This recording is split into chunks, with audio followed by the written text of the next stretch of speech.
I'm Delegate Ken Plum. I'm reporting to you from my office in Richmond. It's February 24th. I want to bring you up to date with what's happening here in Richmond. This past week we got some of the most extensive publicity I can ever remember the General Assembly getting. In fact, we made international news.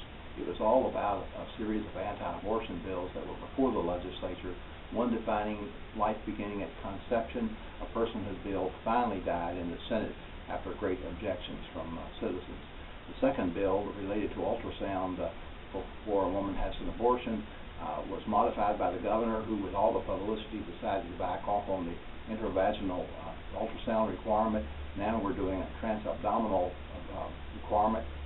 What purpose that is, no one knows, except maybe to try to discourage women from making a critical choice in their lives. We also spent the week working on the budget. This is a big item for us to deal with this legislative session because it's a 2-year budget. In the House, we passed a budget bill. I felt the budget continues to be deficient in the area of education. We have cut back on our spending on education, and this budget in the House, as it passed, took more money from education and gave it to transportation. No question that we need money in transportation, but I don't believe the education budget is the place to get it.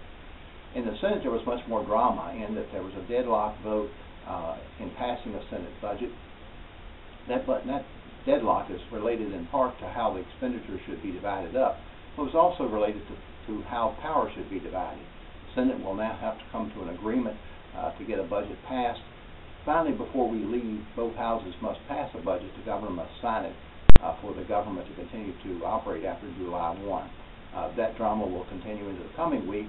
We're approaching now the week before the final week of the session, and we'll be back reporting to you next Friday.